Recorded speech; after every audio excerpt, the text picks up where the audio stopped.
السلام علیکم ورحمۃ اللہ تعالی وبرکاتہ۔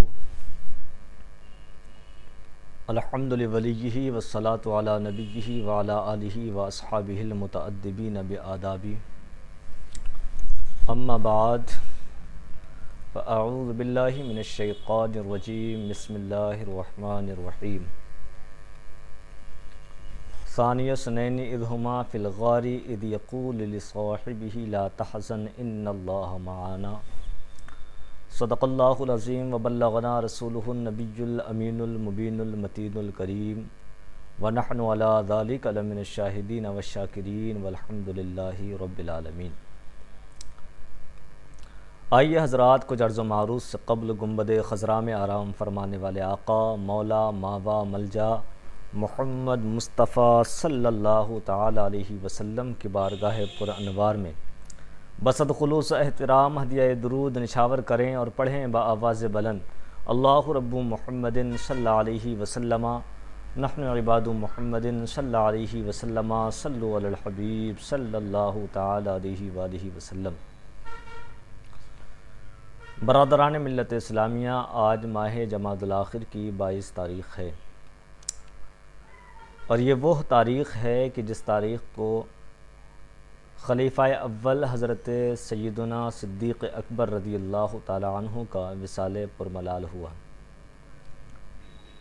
اس ماہ مبارک میں جگہ بہ جگہ محافل کا انعقاد کیا جاتا ہے، اور ان محافل میں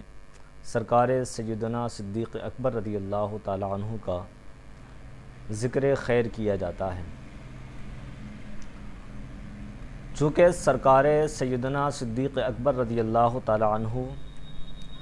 اس مقدس اور عظیم ہستی کا نام ہے کہ جس کو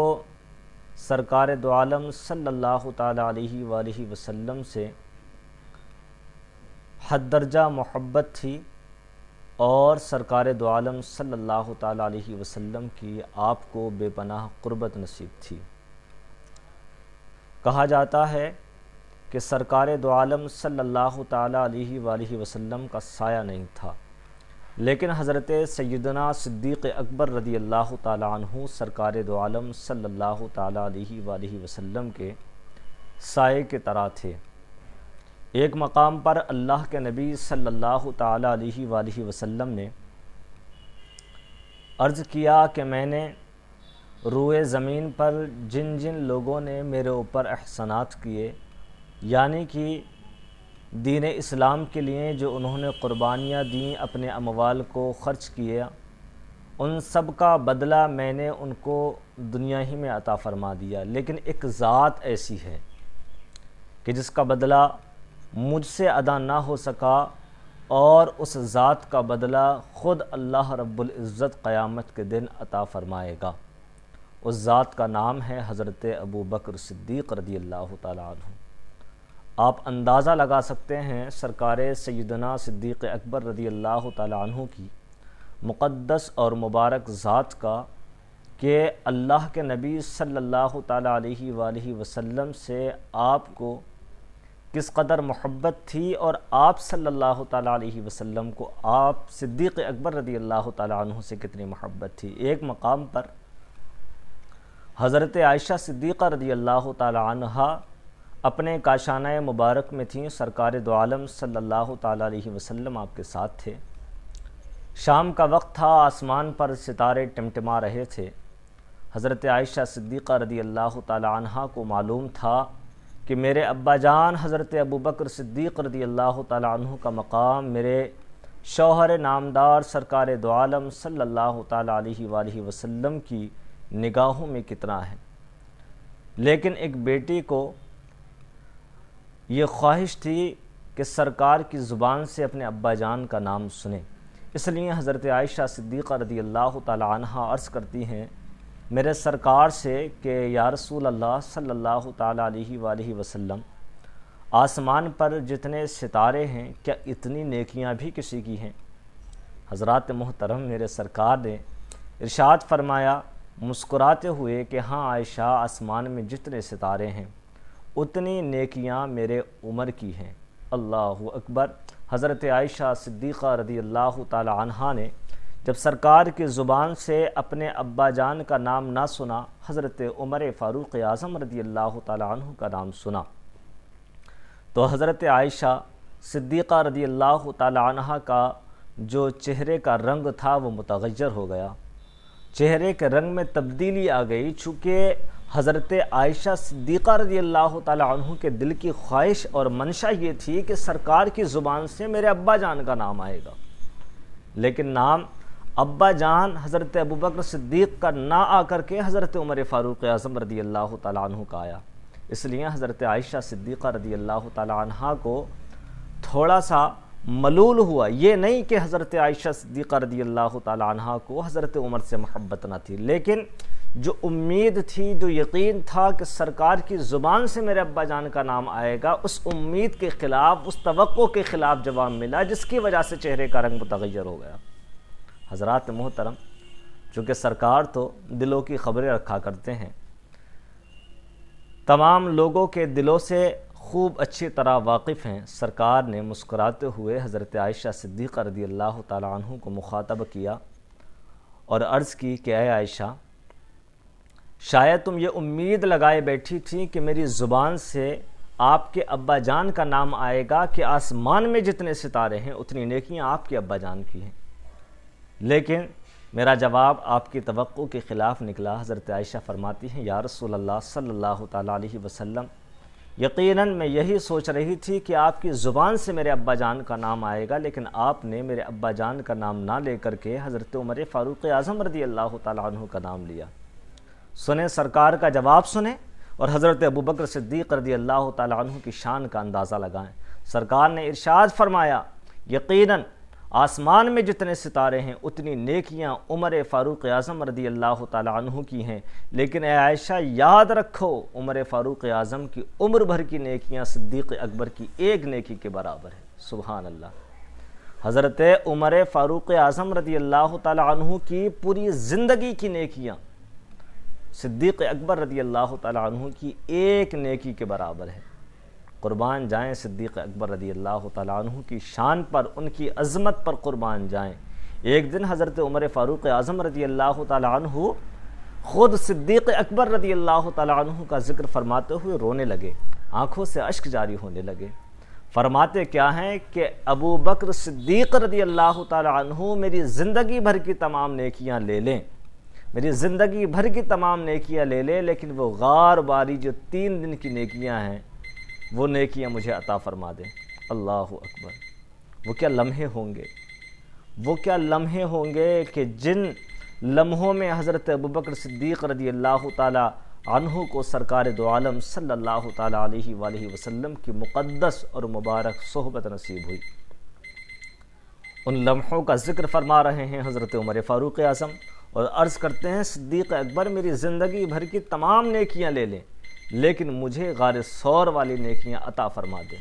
حضرات محترم، آپ نے سنا ہوگا کہ سرکار دو عالم صلی اللہ تعالیٰ علیہ وآلہ وسلم کے خلاف جب کفار مکہ نے سازشیں رچنا شروع کر دیں، حتیٰ کہ سرکار دو عالم صلی اللہ تعالیٰ علیہ وسلم کو ہجرت کرنے پر مجبور کر دیا، تو سرکار کو اپنا مقدس شہر مکہ چھوڑ کر کے مدینۃ المنورہ ہجرت کر کے جانا پڑا۔ اللہ اکبر۔ سرکار دو عالم صلی اللہ تعالیٰ علیہ وسلم نے جب ان سازشوں کا مکمل آپ کو اندازہ ہو گیا تو آپ نے صدیق اکبر سے پہلے ہی فرما دیا تھا، صدیق اکبر ہمیں مکہ المکرمہ چھوڑ کر کے جانا ہوگا۔ اس دن سے حضرت ابوبکر صدیق رضی اللہ تعالیٰ عنہ اس انتظار میں تھے کہ سرکار کا کب حکم ملے اور کب ہمیں سرکار کے ساتھ جانے کا موقع ملے۔ ایک دن وہ آیا اور سرکار دو عالم صلی اللہ تعالیٰ علیہ وسلم نے حضرت ابوبکر صدیق رضی اللہ تعالیٰ عنہ کو لیا اور مکہ المکرمہ کو چھوڑا تو مدینۃ المنورہ کا رخ نہ کر کے اولاً سرکار دو عالم صلی اللہ تعالیٰ علیہ وسلم نے غار ثور کا رخ کیا۔ حکمت الہی تھی جس کی غرض سے سرکار دو عالم صلی اللہ تعالیٰ علیہ وسلم غار ثور تک تشریف لے کر کے گئے۔ صدیق اکبر آپ کے ساتھ تھے۔ اللہ اکبر، وہ کیا لمحے ہوں گے۔ اور پھر ہوا یہ کہ غار ثور قریب آئی۔ ہمارے اساتذہ اور حجاج کرام میں سے بہت سارے لوگ بتایا کرتے ہیں کہ غار ثور ایک اونچے ٹیلے کے اوپر ہے، جہاں پر ایک عام آدمی کا چڑھنا، بالخصوص کمزور اور لاغر اور نحیف شخص کا چڑھنا نہایت دشوار کن ہے۔ کچھ لوگ چڑھ جاتے ہیں اور کچھ لوگ آدھے راستے سے واپس ہو کر کے آ جاتے ہیں، اور کچھ لوگ دور ہی سے غار ثور کی زیارت کر لیا کرتے ہیں۔ اللہ اکبر! جو لوگ غار ثور تک جایا کرتے ہیں ان کی ٹانگیں کئی دنوں تک درد کیا کرتی ہیں، صرف اپنے وجود کو لے کر کے، اپنے سر کے اوپر یا اپنے کاندھوں کے اوپر کوئی چیز لے کر کے نہیں جاتے، صرف اپنے وجود کو غار ثور تک لے کر کے جاتے ہیں، تب ان کی ٹانگوں میں درد ہونے لگتا ہے۔ لیکن قربان جائیں صدیق اکبر رضی اللہ تعالیٰ عنہ کی سرکار سے محبت پر کہ آپ صرف اپنے وجود کو لے کر کے غار ثور تک نہ چڑھے تھے، بلکہ اپنے کاندھوں پر میرے مصطفیٰ کریم صلی اللہ تعالیٰ علیہ وسلم کو اٹھایا، اور اٹھانے کے بعد غار ثور تک تشریف لے کر کے گئے۔ اللہ اکبر! یہ قربانیاں تھیں ان کی، جس کی وجہ سے ان کو یہ مقام اللہ رب العزت نے عطا فرمایا کہ صحابیت کا جو مقام ہے وہ سب سے عرفہ و اعلیٰ ہے۔ انبیاء کے بعد سرکار دو عالم صلی اللہ تعالیٰ علیہ وآلہ وسلم کے بعد اگر پوری امت میں سب سے زیادہ افضل اگر کوئی شخص ہے تو وہ ذات سرکار سیدنا صدیق اکبر رضی اللہ تعالیٰ عنہ کی ذات ہے۔ اللہ اکبر! آپ جب غار ثور تک پہنچے تو آپ نے سرکار دو عالم صلی اللہ تعالیٰ علیہ وسلم سے کہا، حضور آپ یہیں تشریف رکھیے، میں اندر جا کر کے دیکھ کر کے آتا ہوں کہ غار کے اندر کوئی موذی کیڑا یا کوئی نقصان دینے والی چیز تو نہیں، اور ساتھ ہی ساتھ غار ثور کی میں صفائی بھی کر دیتا ہوں۔ سرکار دو عالم صلی اللہ تعالیٰ علیہ وسلم باہر منتظر ہو کر کے بیٹھ گئے۔ حضرت سیدنا صدیق اکبر رضی اللہ تعالیٰ عنہ غار ثور کے اندر تشریف لے گئے۔ اللہ اکبر! حضرت سیدنا صدیق اکبر نے غار ثور کی صفائی کی، اور جو جگہ جگہ سوراخ تھے غار ثور کے اندر، ان سوراخوں کو اپنے کپڑے پھاڑ پھاڑ کر کے بند کیا۔ دیکھیں محبت! اپنے کپڑے پھاڑ پھاڑ کر کے بند کیے، اور پھر جب سارے کے سارے سوراخ بند کر دیے اور ایک سوراخ باقی رہ گیا، غالباً کپڑا نہ ہونے کی وجہ سے یا بند کرنے والی کوئی چیز نہ ہونے کی وجہ سے اس سوراخ کو حضرت سیدنا صدیق اکبر رضی اللہ تعالیٰ عنہ کو چھوڑنا پڑا، اور پھر غار ثور کی صفائی کرنے کے بعد سرکار دو عالم صلی اللہ تعالیٰ علیہ وآلہ وسلم اندر تشریف لے کر کے آئے۔ چونکہ سرکار بہت تھک چکے تھے، مکۃ المکرمہ سے اتنی دور تک پیدل چل کر کے آنا اور پھر اتنے اوپر غار ثور تک کے چڑھنا صدیق اکبر رضی اللہ تعالیٰ عنہ کا، تو سرکار بھی تھک چکے تھے۔ اللہ اکبر! وہ لمحے کیا لمحے ہوں گے کہ صدیق اکبر رضی اللہ تعالیٰ عنہ کو سرکار دو عالم صلی اللہ تعالیٰ علیہ وآلہ وسلم کے ساتھ اتنا زیادہ وقت گزارنے کا موقع ملا، تنہائی کے عالم میں، خلوت کے عالم میں۔ دیکھیں تو صحیح، اب دیکھیں سرکار دو عالم صلی اللہ تعالیٰ علیہ وسلم چونکہ استراحت کے خواہاں تھے، تو حضرت سیدنا صدیق اکبر رضی اللہ تعالیٰ عنہ اپنی ٹانگیں پھیلا کر کے بیٹھ گئے، اور وہ جو سوراخ تھا اس سوراخ کو اپنی اینڑی سے بند کر لیا، اور پھر سرکار دو عالم صلی اللہ تعالیٰ علیہ وسلم نے آپ کی گود میں اپنا سر مبارک رکھا۔ تھوڑا تصور کے لمحات میں جائیں کہ سیدنا صدیق اکبر کی نگاہیں سرکار دو عالم صلی اللہ تعالیٰ علیہ وسلم کے چہرے کو دیکھ رہی ہوں گی۔ وہ نورانی اور مقدس چہرہ سرکار صدیق اکبر رضی اللہ تعالیٰ عنہ کی آنکھوں کے سامنے ہوگا۔ گود میں سر سرکار کا رکھا ہوا ہے، سیدنا صدیق اکبر کی گود ہے، گویا یوں سمجھ لیجئے کہ ایسا لگ رہا ہوگا کہ جیسا کہ رحل میں قرآن رکھا ہوا ہے۔ سبحان اللہ! رحل میں قرآن رکھا ہوا ہے۔ صدیق اکبر رضی اللہ تعالیٰ عنہ سوراخ کو بند کیے ہوئے ہیں، سرکار کی آنکھیں مچتی ہیں، بند ہوتی ہیں، استراحت کے عالم میں سرکار پہنچ جاتے ہیں۔ اللہ اکبر! پھر ہوتا یہ ہے کہ ایک موذی کیڑا، جس کو کہا جاتا ہے کہ ایک زہریلا خطرناک سانپ، اس سوراخ سے ڈستا ہے حضرت سیدنا صدیق اکبر رضی اللہ تعالیٰ عنہ کے قدم مبارک کو۔ جب سانپ نے آپ کے قدم مبارک پر اپنا پھن مارا، آپ کو ڈسا، آپ کو نقصان پہنچایا، اس کا زہر آپ کی باڈی کے اندر، آپ کے جسم کے اندر سرایت کرنے لگا، تکلیف ہونے لگی، شدید تکلیف ہو رہی تھی، لیکن صدیق اکبر صرف اس خیال میں کہ سرکار کی آنکھ نہ کھل جائے، سرکار کی استراحت میں خلل نہ پڑ جائے، اس کی تکلیف کو برداشت کرتے رہے، اور آپ کی مکمل توجہ اس بات کی جانب تھی کہ صدیق اکبر وہ سرکار دو عالم صلی اللہ تعالیٰ علیہ وسلم بیدار نہ ہو جائیں۔ اور ادھر پیچ و خم لے کر کے سانپ جو تھا وہ صدیق اکبر رضی اللہ تعالیٰ عنہ کے پیر پر اپنا پھن چلا رہا تھا، فن سے بار کر رہا تھا۔ اللہ اکبر! بے ساختہ حضرت سیدنا صدیق اکبر رضی اللہ تعالیٰ عنہ کی آنکھوں سے اشک جاری ہو جاتے ہیں، چونکہ شدید تکلیف ہو رہی تھی اور آپ کو اندازہ بھی نہیں ہو پایا، لیکن چشمان مبارک سے آنکھوں سے اشک جاری ہوئے، آپ کے رخسار سے ہوتے ہوئے سرکار کے رخسار انور پر ٹپک پڑے۔ جب اشک ٹپکے تو سرکار دو عالم صلی اللہ تعالیٰ علیہ وسلم کی آنکھ کھلی اور فرمایا مالکا یا ابا بکر، اے ابو بکر کیا ہوا، کس چیز نے تمہیں رلایا ہے، کیوں رو رہے ہو، کیوں اشک بہا رہے ہو؟ یہاں پر بھی حضرت سیدنا صدیق اکبر رضی اللہ تعالیٰ عنہ کے ادب کو دیکھیں، کس قدر ادب کیا، اور ادب کے دائرے میں رہ کر کے سرکار سے ارشاد فرماتے ہیں فدا کا ابی و امی یا رسول اللہ صلی اللہ تعالیٰ علیہ وسلم لدیغتو، اے اللہ کے رسول صلی اللہ تعالیٰ علیہ وسلم میرے ماں باپ آپ پر قربان، مجھے سانپ نے ڈس لیا ہے، مجھے سانپ نے ڈس لیا ہے۔ اللہ اکبر! صدیق اکبر کی قربانی کو دیکھے، جان کی پرواہ نہ کی، فقط استراحت رسول کی خاطر۔